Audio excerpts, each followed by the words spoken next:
All right, thank you all for being here. Small crew today. Um, so what I'd like to do is just start off with introductions. So if you would share your name, how long you've been with CASA, and I thought it might be fun to share something positive about one or more of the kids that you work with. Yeah, starting off with some positivity. So I have been with CASA for about 4 years now, a little over 4 years. And I have one case right now that's just like my case. And I've been working with this 15-year-old for 4 years, the whole time I've been with CASA. And I would say that he's an excellent brother to his siblings. He's been separated from his siblings for maybe 6 years, and he's always really engaged. They can only do video visits, but he always shares with them about positive memories from their childhood, asks really meaningful questions to them to try to get to know them better. And it's just been cool to watch him in the limited ways that he's able to be their brother, be a great brother. So that's my thing I'm going to share about him. So we're going to go around. Lindsay, you're at the top of my screen. Hi, everyone. I'm Lindsay Reed, and I've been at CASA just a little over 1 year. I currently have three siblings that are in three different placements. And I guess, I mean, I could say something positive about each of them, but I guess the one that I'll focus on, um, one of them recently got placed at the Rose Center in Memphis. So it's changed the dynamic of how I see her. I can only do like calls and video visits, but she's been adjusting so well. And it's just, she's actually having some stability there, and kind of settling into a routine, and really enjoys the calls, and the video visit thing seems to be working. And Alexa Wallenberg recently went and took a birthday gift because she had a birthday. So she was very excited about that. So it's just been good to see her kind of turn a corner from a lot of instability, and, and like a lot of just chaos with placement, with medication, with schools, with everything, and kind of just start to like settle into more of a routine. Thank you, Lindsay. Darlene, you're next on my screen. Okay. Darlene Ryder, I've been a CASA for 3.5 years. I'm on my third case. We have myself and another CASA, Nick Nicholson, share CASA duties on a sibling group of 5 boys.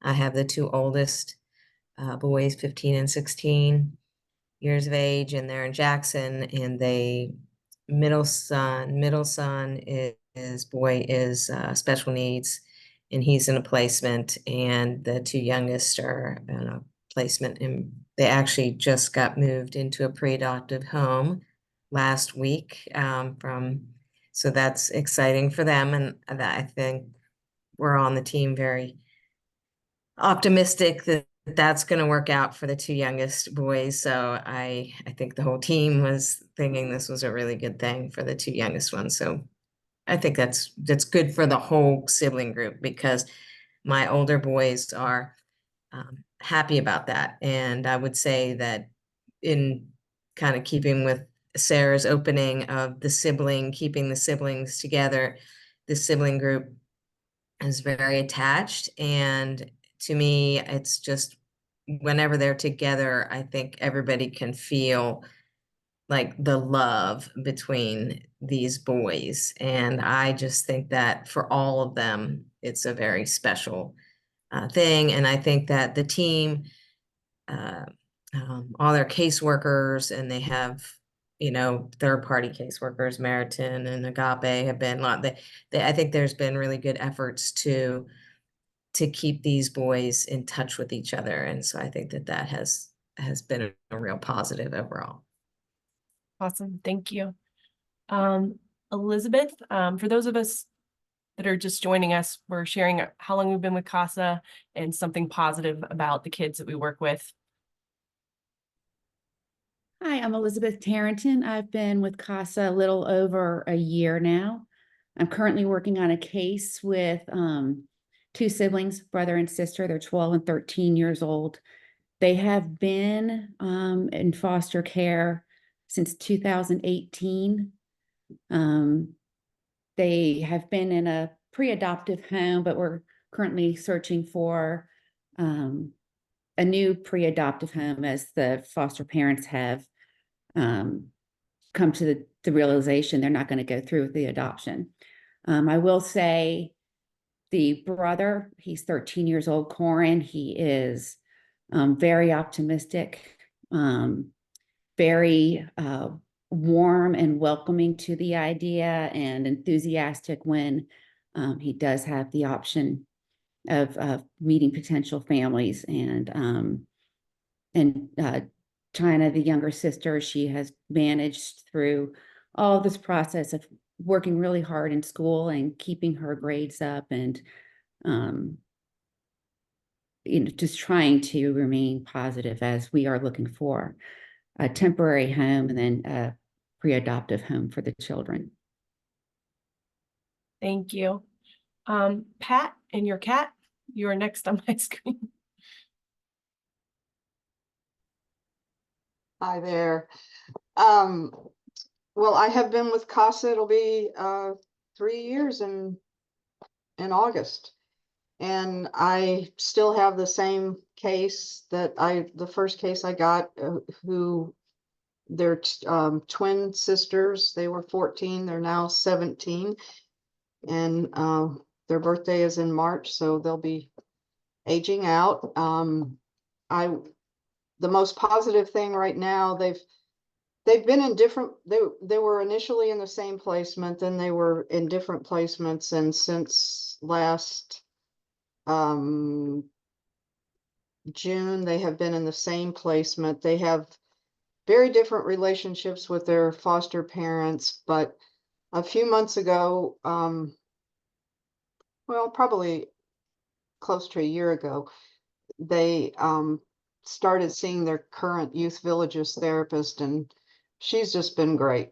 And they really are working well with her, and I feel like, that they've got somebody until certainly till they're 18 and maybe beyond, but she's there, she's in the home a couple of times a week, and she just seems like she's made some real breakthroughs with them, and we do things together, the four of us, and the last month I just have seen one of them cannot wait to get out on her own, and the other one is more connected to the foster family, and there's some tension in their relationship around their different feelings about the foster family, but that's another wonderful thing that their therapist is helping them see, that's okay. They can have different relationships, and so anyway, that's it. Thanks. That's great. Lynn, you've already gone. Carly. I'll go off. It's so dark in here. I took my video off. I'm Carly Murphy. I have been an advocate for 14 years, and I have two families. I have one boy that's 14, and another advocates for two of his other 8 siblings. And then I have another sibling group that are 2, 3, and 5 years old. And a positive I can say, because things are a little elevated for all of them, is they're all the cutest little things you've ever seen, and they're all very physically healthy. And the 3 young ones are just, they're just so resilient at that age, and they've been in their foster care placement for a while. And so they just have a lot of stability. And, they're like those three that every time I go visit them, it's like a scene in a movie. They just run as fast as they can to hug you. And it's just the sweetest. But yeah. Thank you, Carly. You look like on those true crime shows when the people want to be anonymous. I know, it's so dark. Sorry. That's okay. Glad you're here. Kathy, you're up next. My name is Kathy Ware. I've been an advocate for almost 4 years now. I am on my third case, and this case started in February. It is a sibling group of 3. They are a little over 1, just turned 4, and soon to be 5, with 2 different biological fathers, but the same mother. And I think they're doing really good since they came into custody. It's very unfortunate, of course, and they have suffered a lot, but they have a fabulous foster mother who has taken all 3 of them in. She is very stabilizing for them, and they are responding. One of their big issues was malnourishment, and the 5-year-old has gained 12 pounds in 4 months, and the oldest boy, who's 4, is in the 1 percentile on height, but he has really blossomed. He is becoming a little boy again, and it's just wonderful to see. And the youngest one is nonverbal. We're trying to get him to stand. He has some very serious, I think, physical issues, but he smiles a lot. He seems to be happy. So I would say that they are all 3, of course, being in custody is, of course, a negative, but they are flourishing right now, which makes me smile. Wonderful. Anna? Hey, I'm Anna Myers. I have been a CASA for 4 years, and I'm on my second case. My kiddo is a teen. I haven't worked with a teen before. I worked with little bitties before. And he is effervescent and open to talking. And he had some difficult behavior at the end of the year, but he really turned his grades around this past semester, which was really amazing to see. And he was really proud of himself. So that was really cool. Awesome. And Renee?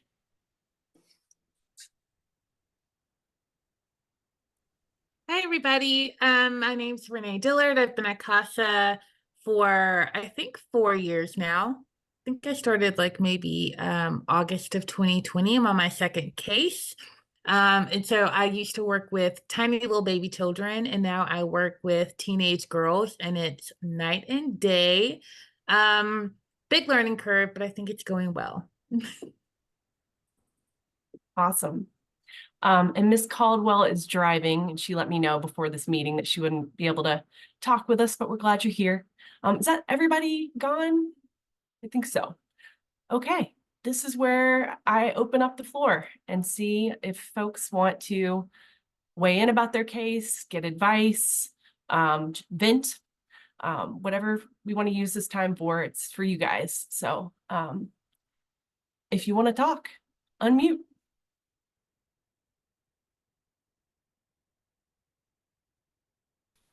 Well, I'll go. I don't normally get to join these calls because a regular work meeting, but so I'm happy to be here with y'all. The bio dad is communicative with me, which I'm really grateful for. However, he often is like, "Why are we meeting? There's no point." I've said this to our caseworker. The caseworker didn't do anything, so I'm trying.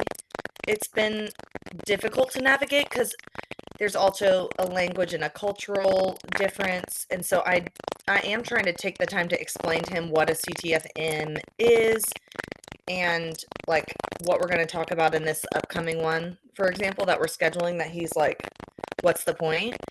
But I'm also juggling frustration with my caseworker, who does feel like she's dropping the ball slightly. So of course, wanting to stay professional with bio dad and not bring up the caseworker really. I'm really not speaking to her. Speaking about her to him at all, except saying, hey, she did do that thing that you asked her to do, although it was months later, you know. So I don't know if anyone has any like encouragement on how to speak to parents who maybe don't really understand the system. Understandably, it's very chaotic at times and confusing, but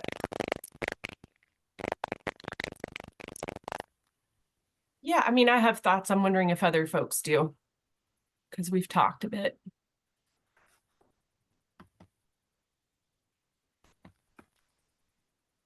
Has anyone had this circumstance or anything like it?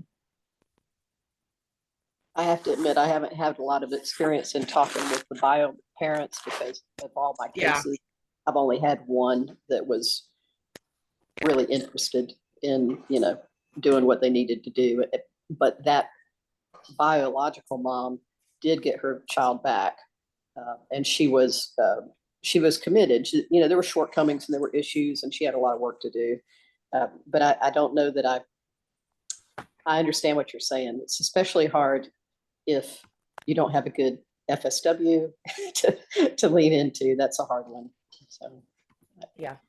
I guess my empathy. That's all. Thank you. I receive it. Thank you. I feel like in the past, I've been able to use that for like encourage the parent to use it in favor of themselves, where I basically had said, I understand you're feeling that the FSW isn't doing X, Y, and Z, but imagine if you can present that you're doing A, B, and C, how much better are you going to look doing your side of the things? And it's going to highlight if you feel like they're not doing their part. And it's just going to make your situation that much better for yourself if you just focus on everything you're supposed to do, Yeah. It is hard Yeah, though, I think that. because I feel like this is a common situation. Yeah, I guess I would just add, and Anna, we've talked about this, that just the same thing that I always tell you guys, like if the request wasn't put in writing, it didn't happen.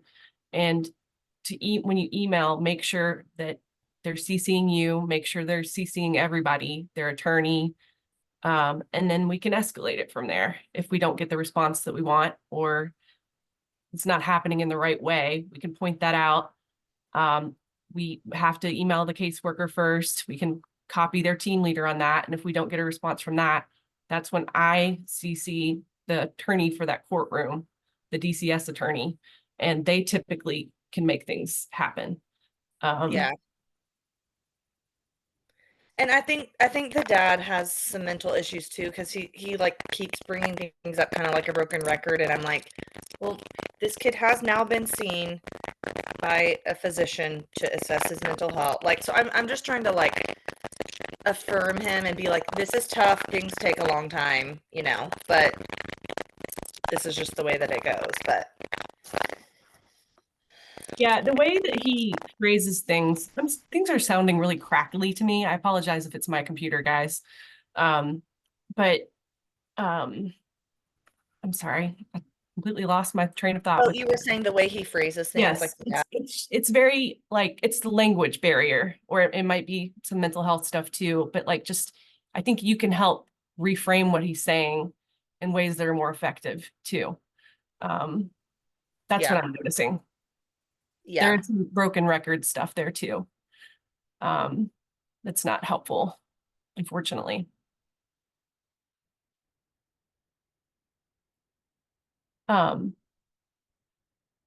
does anyone else have anything they want to bring to the table? Okay, go ahead, Kathy. So I just had another turnover amongst my FSW, and I know that you know about that, but I was just wondering, is there any cause for optimism in that situation? I'm asking for like the 30,000-foot view. All I have is my little 10-foot view, and it's not a pretty picture. It just seems like we're still drowning in the turnover issue at DCS, and then to complicate things, I'm just curious as to I've mentioned to you before that don't get a lot of positive vibes from the attorney on my case. I'm not gonna mention names, but it's relative to how they perceive CASA. Are we making any progress on those two fronts? There's more employees at the Department of Children's Services than I've ever seen. I just got sent the new directory today, actually, and I took note of that. You know, every worker is going to have their strengths and their areas where they need support. But I can say from a recruitment point, looks like they're doing a lot better with that. I don't know about retention necessarily. It's a lot of new folks.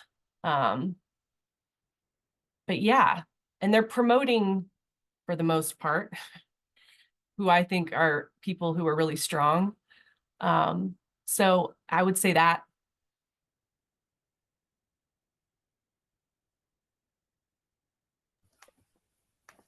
I While think we're on too. this topic, I have a question. If that's okay, can I? I'm still trying to figure out exactly, and I don't know that I ever knew or we were ever talked to about in our training, exactly how the third party providers and the third party, you know, Meriton and Agape and Youth Villages, how is the decision made that they come in and take over a case? Because sometimes I have FSW, sometimes their FSW is the third party is acting as the FSW. And it seems to, in my limited experience, work better when there's a third party involved. And I actually don't even know if I really ever understood how that works. And I was actually kind of surprised. I remember on my first case when that happened, we had a caseworker, and then we had also Youth Villages come in just for counseling. But then on some of these other cases, like you have the FSW, but it seems like these third parties are really taking over some of the responsibilities. So is there some information on that? That's a good question. I suspect that it's like foster parents, when they, get in and they are trained by various organizations, they give like the criteria of what they're willing to accept. And then DCS kind of match makes that way. And when I say what they're willing to accept in terms of like numbers of kids with special needs, that kind of thing, like Meriton typically has the kids with special needs, the higher special or medically fragile kids. Right. And that's Are these their foster parents? Are these kind of like Meriton's foster parents? Is Yeah. that how it works? So they'll get trained by Okay, that's kind of what I originally kind of thought. Maybe it was because these kids are going to, but I don't actually really understand that whole system either. Does anybody, do you? I am also clueless. Thank you for bringing that up. That's my understanding of how that typically works. So they're there, since they're their foster parent, like you can go through Omni or whatever ones, and you go through their training, and then then the kids get assigned to these foster homes that were trained here. And then I guess more of my confusion is what's the continued involvement then? Like, is that what's the contract? Like, what happens there? I'm not sure when like DCS is still kind of interacting with them. That's a really good question. But what I know is good. I don't feel like such an idiot. No, not knowing this. Because I've had foster parents say, if I had known that this child was exhibiting these types of behaviors, in the past, I wouldn't have accepted them into my home because of safety issues, like with other kids in the home or that kind of thing. So sometimes they do a better or worse job about how forthcoming they are. Hopefully that's not because they, are just trying to get a child wherever they can get them, but that's the suspicion sometimes. Yeah. I wish I had a better answer for you. Sorry. I'll try to find out.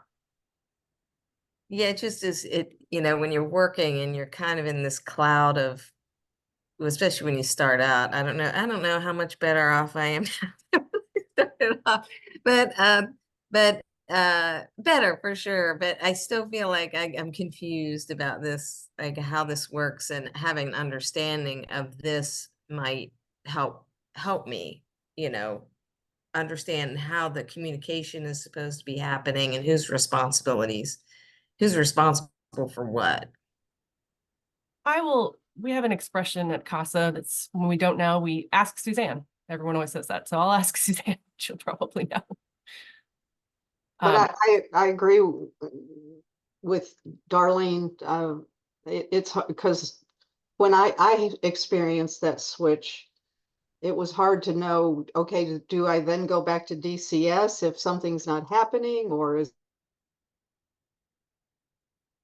it supposed to be contained within youth villages? And it's challenging to figure out, especially when you have parties that aren't communicating as they're supposed to. Yeah. And I do feel like on the limited amount I've had, those folks are an added layer of, and I feel like DCS sometimes is responsive to them. Maybe more responsive to some of these providers. I mean, I had one on one of my cases where we were like, oh, we was this on this case when we had Keisha. She was like, man, she could get anything done. Like, you were going to do what she did. Like, if she was on top of it, and you didn't have to worry about anything because like she was going to take care of it, and it was going to get done, and I kind of felt like, well, she can get things done. That maybe that was just my perception on that particular one, but I feel like there are some of those outside parties that maybe DCS responds to them because maybe they wield a little bit more of a big hammer. I don't know. Maybe that's just kind of my perception, but. Were you referring to Kaisha? Yeah, Kaisha, yeah. Okay. She is particularly strong because she was an FSW for many, many, many years, and she's worked in lots of different roles at DCS. So like she has that versus like, someone who's just graduated from social work school and it's 21 and it's shy, So yeah, I hear you though. Anyone else have anything you want to bring to the table? And I will try to find out more about that, Darlene. Great, thank you. Okay, if not, I have a little PowerPoint with just some announcements. Where's the share screen? There you are.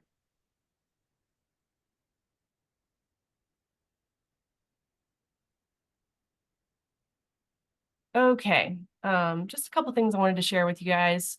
It's Pride Month, and this organization that provides really good training. If you go to their website, I think there's a link. I'm going to send you guys this PowerPoint afterwards. Right here, the Center for Adoption Support and Education is where I got this information.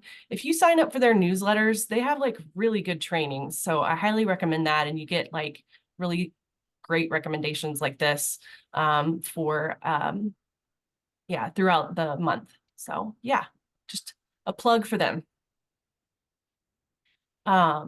So one of my coworkers has scheduled a team meeting next week for virtual chair yoga. And she said, I know it sounds like it might be kind of cheesy, but I've done it before and it's really relaxing. So there's a form you have to fill out if you'd like to participate on that. And then you can join us on Zoom for that. I thought this was really cool for continued education. One of my CASAs sent this to me, Rachel. Shout out to Rachel. It's virtual training for attorneys. And some of the topics, I think, although we're not attorneys, it kind of feels like it sometimes. And so like juvenile law update, children, youth health considerations, educational considerations. I think these look really great. I've yet to do one, but I thought this would be interesting for you guys to see. And there's, Sarah, go ahead. if I could just chime in, this is Lindsay. I've Oh, yeah, actually our done resident attorney. I've actually done all of those, every single one of them, for both my CASA training and my continuing legal education. So I've just ticked away at every single one that they've posted, and some of them are just really, really good. I mean, more applicable almost to CASA than, to my role as an attorney, because I don't practice in this area. So I highly recommend them. And I mean, there's a couple I can't see, it's so small on my iPad screen here, but some of them in particular, you can probably tell which ones, but some of them were really, really informative. So just another plug, I guess, for those. My GAL on my case told me about them, because he knew that I was also an attorney. So yeah, they're pretty cool. They're easy to do. I just would turn them on every day in the morning when I was getting ready and just did them all eventually. Wonderful. So now we know that they're great. Can you email this to us, or do you want us? Yeah. Yeah, I'm going to email you the whole PowerPoint, and there'll be links to all of this in that PowerPoint. Okay. So this is just a plug for our conference that we had last month. There's a recording of the conference, the state conference for CASA, right up here. You just click on it. It's a YouTube video. In particular, I would recommend the second one, social workers and other helping professionals as witnesses in court. If you ever have to testify, I thought this was really good. And then I really recommend this educational advocacy one. I thought it was great. And this last one is just very heartwarming. The speaker was a former foster care youth who now works for the Department of Children's Services, and she had a CASA, and she's a motivational speaker. I really want her to come to our conference. I'm going to try to make that happen because her story is just incredible. So, sometimes this work can be frustrating and get you down, and I think it's always good to recharge your batteries with stuff like this. So highly recommend that. And we also are going to be going to a training as a staff at CASA next week at court. And I don't know who Miss Gray is, but former magistrate, well, she's still a magistrate, Wade, is going to talk about the probation system. This is particularly good information if you ever want to do a starfish case, those dual status kids who have been touched by dependency neglect court as well as juvenile court system. So hopefully that will be good. That's happening next week at courtroom D. We have invited folks to something we're calling Coffee with CASA. And it's going to be shifting. We had it on Monday nights, but it's now going to be shifting to Tuesday evenings as of July 1. And so there's the upcoming dates for that. We're still watching that HBO docuseries, Justice something. Forgot the name of it, but we're watching that, and they actually are going into Nashville prisons and juvenile justice centers, and there's interviews with Judge Calloway, and it's just really interesting localized information about the court system. They interview people who are serving time and kids and their families. So we're watching that and talking about it for now. Just a couple of reminders about language. If you ever see FCRB, that's Foster Care Review Board. If you ever hear, like, we're not going to have the plan of care court hearing, AKA the permanency plan hearing, because it hasn't been staffed. Staffing means you've had a meeting to prepare for the actual plan of care, POC or permanency plan at court. So if you haven't had that meeting, you can't have court. So something to ask if you are noticing that there's an upcoming plan of care. Why haven't we met? Is this really going to happen? So just making sure that those things are happening.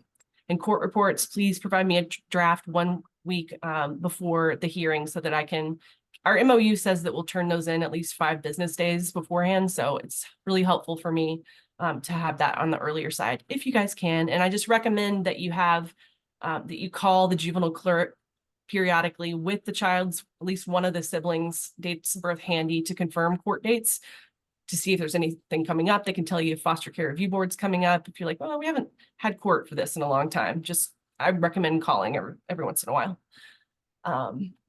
And then just a plug for Optima. Every time that you do an entry, if you could click on each child's little name, just because that's, even if you're not doing something directly related to interacting with the kids, the idea is that the time that you're spending will positively impact the children. And that way we can show our grantors that, hey, we have volunteers doing all of this hours of work and advocacy for our kids. We have that information. Training hours, just a reminder about that, 12 annually. Title VI is required for that. The summit counts for 6 hours. And that's going to be in November, and books can count up to 4 hours. Even if it took you 12 hours to read it, for some reason, that's our national standard around books.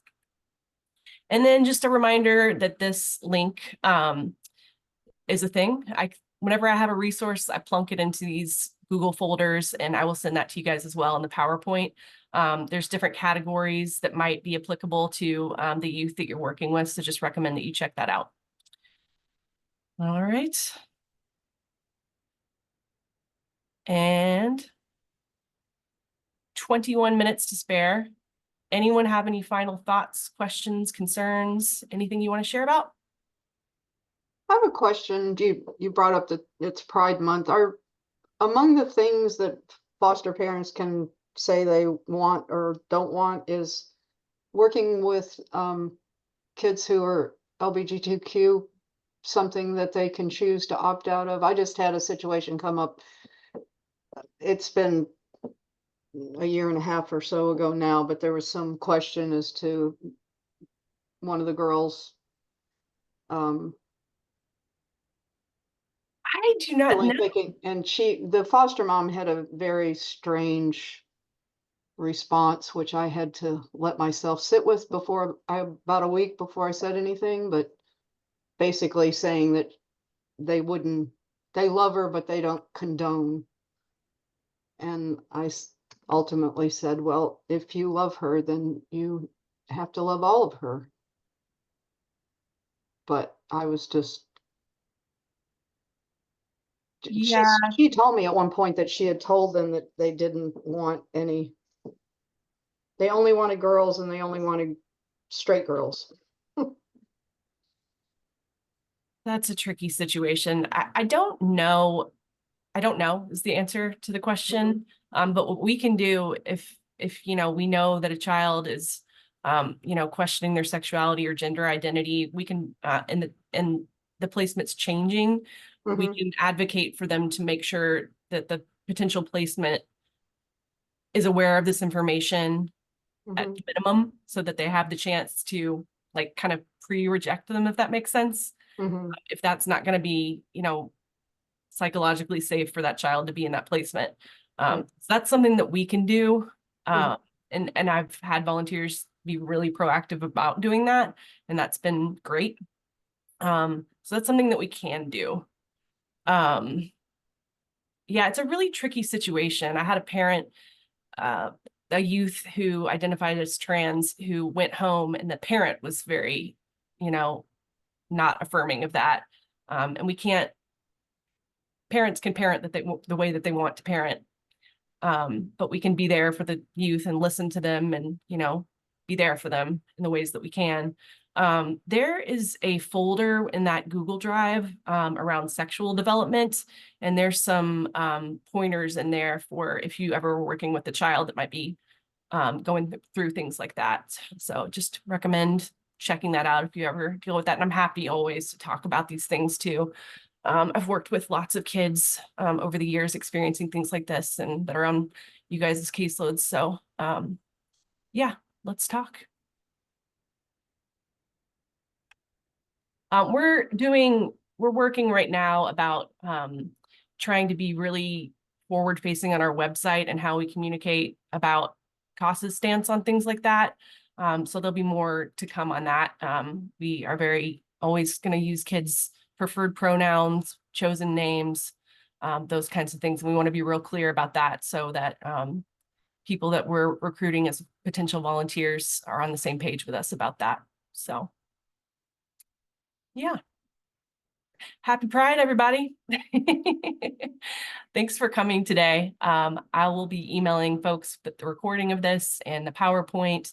And if you have any questions that we didn't get to today, please feel free to be in touch with me. And I hope everybody has a beautiful rest of the day.